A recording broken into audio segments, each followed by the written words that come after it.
이거는 일단 절반은 내가 기각 쪽으로 마음이 기우네. 약간 이런 식으로 이제 사건이 진행되고 있어요, 사실 솔직히. 그렇죠.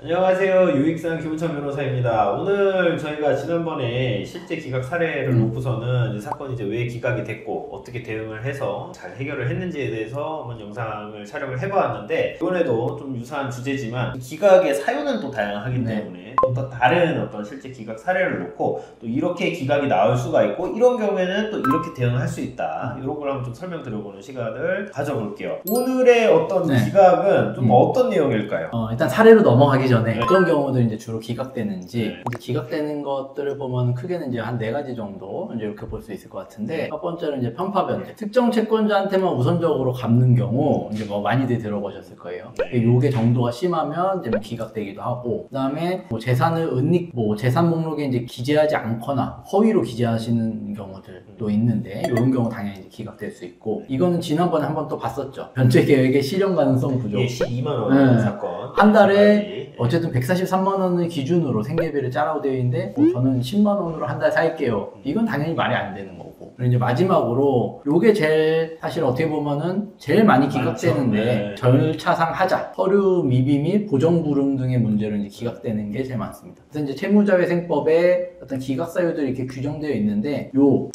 6호 내지는 7호. 개인회생 절차에 의함이 채권자 일반의 이익에 적합하지 아니한 때, 아니면 신청이 성실하지 않거나 절차를 지연시키는 때, 요거 2개로 가장 많이 기각되거든요. 그러니까 이제 앞선 사유가 있을 때 일단은 법원에서 제시하는 사유는, 그러니까 이제 기각을 낼 때 제시하는 근거는 법에 있는 걸 가지고 와야 되니까, 그렇죠. 6호랑 7호 요걸 포섭을 시켜서 기각을 하게 되죠. 요 4가지 사유들은 모두 다 끌어다가 6호나 7호로 이제 연관시켜가지고 보통 법원이 기각을 시키거든요. 그래서 이제 요런 것들이 있다라고 말씀을 드리고, 이제 우리가 살펴볼 사례에서는 편파 변제가 문제가 돼서 기각됐던 사례인데, 사안의 개요를 한번 좀 살펴보면, 이분은 이제 대전에 거주하시는 분이었고, 그래서 대전지방법원 관할이었겠죠, 당연히. 근데 채무가 사실 사업하시는 분이어가지고 되게 많았어요. 7억 3천이고, 채무 증가 원인은 이제 뭐 사업 운영이랑 돌려막히고, 가치 과소비라든지 뭐 사행성, 이런 채무들은 없었어요. 그래서 월 소득은 390만 원의 이제 사업소득으로 이렇게 버시는 분이었는데, 여기가 이제 좀 핵심적인 특이사항으로, 신청일 기준 2년 전으로 이제 되돌리면 최근 대출을 볼 수 있는 2년 동안의 대출이 한 3억 원이었고, 1년을 기준으로 보더라도 1억 3천만 원 정도가 이제 대출금이 최근 대출로 있으셨어요. 근데 이제 결과적으로는 사건이 1심에서 기각됐었는데, 법원에서 이제 기각 사유로 얘기한 게 요겁니다. 처음에 2020년에 중소벤처기업진흥공단으로부터 중기청으로부터 2억 원을 대출받았는데, 2억 원 대출받아서 바로 다음날 조땡땡 씨에게 2,500, 박모 씨에게 3천만 원, 그리고 어머니 김모 씨에게 2천만 원, 이렇게 해가지고 대출 받자마자 일로 바로 이제 넘겨버렸다. 그러니까 이제 요거는 편파 변제니까 개인회생으로 진행하는 게 적합하지 않다. 그런데 이제 이분이 이렇게까지 할 수밖에 없었던 이유가 있었을 거 아니에요. 그래서 이제 그 사업 배경을 살펴보면, 오래전부터 이제 제과 도매업을 하시던 분이었어요. 사업. 그래서 이제 뭐 롯데제가, 오리온 크라운제가 이제 도매점을 운영해서 물건을 받아가지고 또 납품을 하고, 그러면 대금을 받아가지고 그걸로 또 물건값을 지급하고, 이렇게 결국에는 일종의 이제 돈이 돌아야 되는데, 어느 한 군데에서 이제 자금 경색이 생겨버리면 일시적으로라도 끌어와가지고 막고, 며칠 텀 해서 돈 대금 수금하면 다시 이제 지급하고, 이제 이렇게 가는 상황이었거든요. 그러니까 이제 자금 경색 해결을 위해서 지속적인 돌려막기가 있을 수밖에 없는 영업 환경이었죠. 이제 기각 결정문도 사실 굉장히 뭐 모든 사건을 보면 되게 심플합니다. 그러니까 법원이 사실 굉장히 좀 가볍게 보는 경향이 있어요. 깊게 고민하지 않죠. 그러니까 이것도 사실 솔직히 말씀드리면 회생위원이 다 쓴 거예요. 그러니까 판사는 그냥 이름만 이렇게 밑에 자기 이름만 달아서 나오는데, 어쨌든 아까 말씀드린 대로 20년 12월 7일 중기청으로부터 2억 원 대출 받아서 조모 씨에게 2,500, 박모 씨에게 3,000, 그리고 모친에게 2천만 원 해서 7천만 원을 편파 변제하였다. 그래서 이제 675의 기각사유에 해당함으로 결정한다. 이 끝입니다. 뒤에 더 붙어 있지도 않아요. 어쨌든 사업하는 분이기 때문에 사업 자금으로 이용됐을 것이라고 충분히 이제 볼 수 있는 상황으로 보이거든요. 이것만 봤을 때도. 그리고 또 2억 대출 받았는데 이런 식으로 편파 변제할 것 같으면 사실은 뭐 한 1억 8천, 1억 9천 대부분이 편파 변제로 갔을 것 같은데 또 사실은 2억 중에 7,500밖에 안 갔단 그렇죠. 말이에요. 금액도 그렇고. 그러니까 이것도 뭔가 이유로 이렇게 제시하기엔 사실 좀 궁색해요. 어쨌거나 이렇게 해서 이제 1차적으로 기각이 됐고, 그래서 이제 이거에 대해서 어떻게 전략을 대처를 할 것인가, 전략은 이제 저희가 했는데, 돌려막기나 편파 변제에 관해서 이제 중요한 대법원 판례가 하나 있습니다. 이 대법원 판례 보면 편파적인 변제가 존재한다는 사정만으로 개인의 생절차에 의하는 것이 채권자 일반의 이익에 적합하지 않다고 단정할 수는 없다. 그러니까 편파 변제가 존재하더라도 이거는 깊이 있게 한번 봐야 되는 거고, 그 자체로 사건을 바로 기각하거나 해서는 안 된다라고 볼 수 있겠죠. 그래서 이 대법원 판례를 기초로 논리를 한번 짜보자. 첫 번째였고, 두 번째로는 이제 주요 논리에 이 편파 변제, 사실 이제 편파 변제라고 볼 수도 없는 상황이긴 했지만 이렇게 변제한 행위가 어쩔 수 없었다. 사회적으로 이제 사업을 운영하기 위해서는 불가피한 선택이었다. 그래서 이제 사회적 상당성이 있다라는 취지로 주장을 해보자라는 거였고, 그리고 이제 또 다른 대법원 판례도 있어요. 그러니까 이런 편파 변제가 존재하더라도 부인권 행사 명령이라든지 추가적인 보정 등을 통해서 채무자한테 충분히 이걸 시정할 수 있는 기회를 줘야지 그걸 막바로 기각해서는 안 된다는 판례가 있거든요. 그래서 여기도 바로 기각하기보다는 뭐 부인권을 행사 명령 내리던 부인권 행사에서 변제 계획안을 충분히 수정할 수 있지 않냐, 이렇게 해결 방안을 줬어야지 이거는 위법하다. 그래서 추가적인 보정 기회를 주지 않은 게 절차적으로 위법하다. 요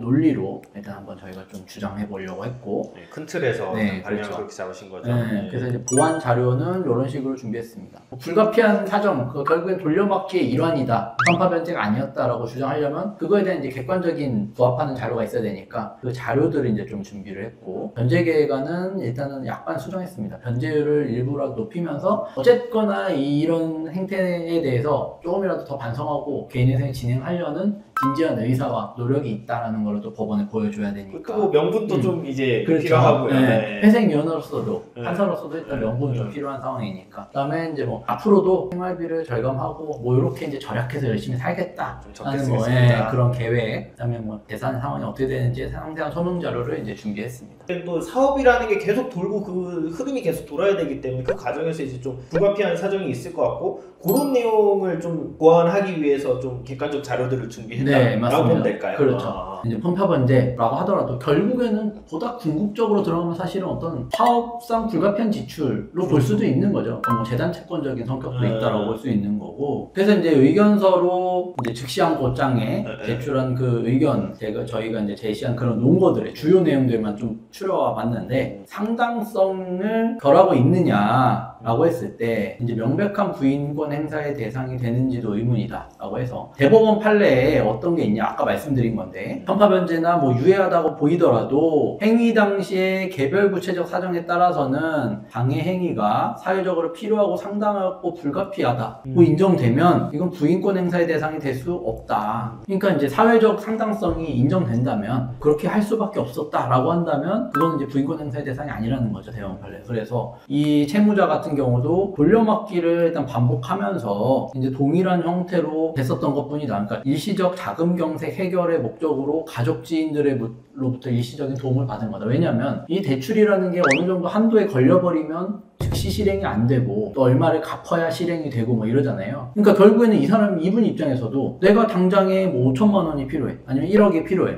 근데 뭐 1천만 원, 2천만 원을 갚아야 대출 갱신이 되고 연장을 해준다 라고 하면 누구라도 사실은 가족이든 친구든 그렇죠. 지인이든 도움을 얻어서 일단 잠깐만 빌려줘, 며칠만 빌려주면 내가 요거 해결하고 대출 나오면 다시 너한테 줄게, 요거잖아요. 요런 돌려막기의 과정에 있었다라는 거를 이제 적극적으로 좀 주장할 필요성이 있었고, 그 다음에 이제 또 다른 내용들을 살펴보면 가사 100번 양보해서 편파 행위다, 이제 회생위원 주장과 같이 편파 변제로 보더라도 부인권 행사 명령을 이제 내리면 되거든, 사실 법원 입장에서. 이런 시정 조치 없이 그냥 곧바로 기각해버렸다. 이거는 시정 조치 없이 곧바로 신청을 기각해버렸기 때문에 이것도 역시 중대한 위법이 존재한다. 그러니까 이제 뭐 논리적으로 보면은 부인권 행사의 대상은 또 아니다. 가사 뭐 부인권 행사 대상이 맞다라고 한다면은 부인권 행사를 통한 시정의 어떤 기회를 줘야 되는데 그런 어떤 기회조차도 부여하지 않은 것이 잘못되었다. 그렇다. 이렇게 네, 그렇다는 것이죠. 네. 그러니까 결국에는 법률 규정에 고려 없이 일단 뭐 편파 변제네 일단 그러면은 기각해야지라는 마음이 항상 있는 것 같아요. 제가 봤을 때 여기 네. 딴 거보다도 네. 모친한테 돈이 갔잖아요. 네. 그러니까 그냥 사실은 이게 뭐 편파 변제, 재산 은닉 이런 어떤 그 심증을 가지고서는 이 사건에 이제 접근을 한 게 아닌가 이런 생각이 그쵸. 들긴 하는 것 같아요. 그러니까 사실은 어떤 부인권이라는 것 자체도 우리가 민사법적으로 뭐 사행위, 그렇죠. 채권자 취소, 소송 약간 이런 법리에서 비롯된 건데 저희는 그게 단순하게 개인한테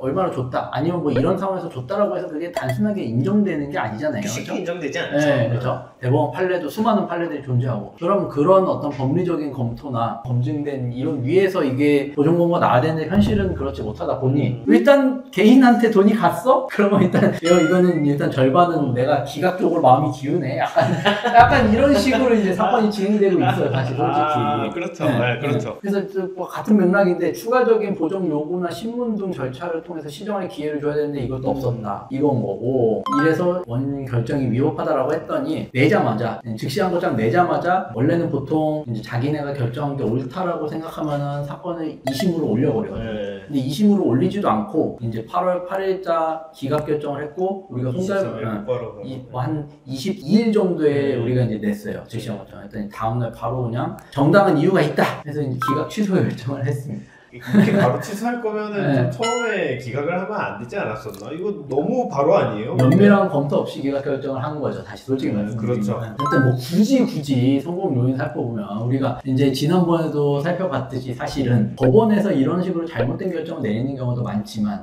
법원이 결정하니까 무조건 따라야 된다. 이건 어쩔 수 없다라고 대응하는 사무실들이 또 너무 많아요, 사실. 그러니까 결국에는 어떤 법리적으로 이제 정확하게 적용을 해야 되고 관련 대법원 판례나 뭐 법리들을 면밀하게 이제 검토해서 주장할 필요가 있다라는 거고 이게 결국에는 편파 변제로 볼 거냐 돌려막기로 볼 거냐는 어떻게 바라보느냐의 관점인 거잖아요, 사실. 그렇죠? 그러니까 결국엔 구체적 사실관계를 충분히 소명을 해서 편파 변제가 아니라 돌려막기 위반이었다라는 걸 이제 주장한 게 그런 객관적 자료랑 같이 주장을 한 게 성공 요인으로 볼 수 있을 거고 결국에는 이제 뭐 보정 기회도 제공하지 않았고 어떤 절차적 의무를 위반한 것도 잘못이었고 변제율은 사실 약간 올렸습니다. 10% 안 되게 올렸는데 어쨌든 채무자로서도 강력한 의지가 있다. 그리고 어떻게든 이 문제를 해결하려는 노력을 다하고 있다라는 것도 이제 법원에 보여줬고 법원으로서도 약간의 명분은 좀 필요하겠죠. 그렇죠. 그래서 물론 이제 요거는 사실은 변제율은 안 올렸어도 됐는데 뭐 개인적으로는 뭐 크게 이제 올리고 싶진 않았지만 어쨌든 근데 뭐 사실은 또 의뢰인하고 협의를 해보면 이제 의뢰인 입장에서 통과가 되는 게 일단 맞아요. 가장 그거 하니까 그래도 좀 변제를 올리더라도 좀 그렇게 하고 싶습니다라고 많이 그러니까 기본적으로 차라리 그냥 제가 좀 올리더라도 이 정도까지 제가 괜찮으니까 이렇게 올려서라도 그냥 빨리 되고 싶어요, 빨리 그렇죠. 통과하고 싶어요 라는 의사가 있었기 때문에 사실 제가 이것도 변제해서 끝까지 다퉈드릴 수 있었지만 의뢰인의 의사를 반영해서 그 정도로 이제 진행을 했습니다. 그래서 대응의 핵심은 단순하게 이제 뭐 항고장을 제출하는 것뿐만 아니라 이제 뭐 법리에 기반해서 구체적이고 설득력 있는 주장을 해야 된다. 이제 이렇게 이제 정리할 수 있을 것 같습니다. 법원에서 뭐 이렇게 결정을 뭐 한 거는 한 거고 이게 잘못됐으니까 이거는 당연히 이제 다퉈야 된다. 이제 뭐 어떻게 다툴 거냐는 이제 또 뭐 이런 역량이겠지만은 사실 이제 뭐 아까 말씀하신 것처럼 법원이 그렇대요. 할 거면 사실 저희가 필요 없죠. 굳이 변호사 선임할 이유가 없지 이유가 그러면. 없는 거죠. 네, 그렇게 될 거면은 뭐 진짜 뭐 역할을 다하지 않은 것이라고 생각이 드는데 근데 그런 경우가 또 굉장히 많아요, 사실. 그게 또 뭐 그게 없다라고. 문제죠. 그렇죠. 네, 그래서 이제 마지막으로 기각됐을 경우에 이제 뭐 이런 부분들 좀 주의하시면 좋겠다. 기각이 나왔을 때. 네, 첫 번째로는 이제 기한을 엄수해야 된다. 그러니까 기각 결정은 송달일로부터 일주일 이내에 즉시항고장은 바로 제출해야 돼. 요거는 하루라도 넘어버리면 더 이상 이제 항고할 수 있는 기회가 사라지기 때문에 불변 기간이죠. 그래서 요거 기한은 절대적으로 이제 지켜야 되고 그 다음에 관련 판례, 사실관계, 그다음에 뭐 절차적인 하자 이런 부분들이 있는지는 면밀하게 검토해서 항목별로 쪼개가지고 구체적이고 이제 디테일하게 좀 주장할 필요가 있다. 그리고 마지막으로 어떤 판단이 잘못됐다 하더라도 그 문제점을 지적하는데 그치지 않고 변제에 관한 수정하든지 해서 구체적으로 채무자로서도 할 수 있는 것들을 이제 다 보여주는 것이 조금이라도 사건이 더 빠르고 신속하게 진행될 여지가 있다. 노력을 그래도 우리도 하고 있다. 네. 너희도 양보 좀 해라. 약간 그런 거죠. 너네가 잘못하긴 했지. 잘못된 결정이긴 하지만 그래도 어쨌든 그 잘못된 결정에 이르게 한 문제점을 나도 인지하고 있고 조금이나마 노력하려고 그렇죠. 하고 있다. 이게 결국에는 그걸 보여야 되는 사람 그 관계랑 굉장히 또 유사한 맞아요. 것 같아요. 네. 사실 우리가 합의라는 것도 결국에는 양쪽의 양보를 전제로 하는 거잖아요. 일정 부분씩 양보를. 그렇죠. 하지만 이제 무엇보다 더 중요한 건 이제 예방이 최선이다. 그렇죠. 그러니까 뭐 편파 변제나 이런 문제들이 있으면 미리 이제 사전에 좀 검토를 해서 적극적으로 신청서를 접수하는 단계에서 이제 좀 회생연이나 법원이 오해를 하지 않게끔 이제 하는 게 좋을 것 같고, 뭐 전문 변호사의 조력을 받고 이제 보정 요구에 적극적으로 대응하는 것도 굉장히 중요하다라는 말씀을 좀 드리고 싶습니다. 사실 말씀하신 게 이제 맞는 것 같아요. 예방이 최선이라는 게 좀 처음부터 좀 쟁점을 잡아서 이게 물론 요 쟁점에 있어서 기각이 될 수도 있겠는데 라는 생각이 있으면은 좀 그거를 이제 포인트를 먼저 잡고서는 좀 선제적으로 다퉈 놔야 나중에 이제 불복 단계에서도 좀 쉽게 갈 수 있는 것 같아요. 그래서 회생연이 발견하기 전에 우리는 이런 문제가 이미 있고 이거를 접수하는 시점부터 인지하고 있습니다를 보여주고, 그거에 대해서 차라리 어떤 자료들이나 우리가 변명할 것들이 있으면 같이 들어가면 훨씬 이제 좋은 결과가 경험적으로 있었다.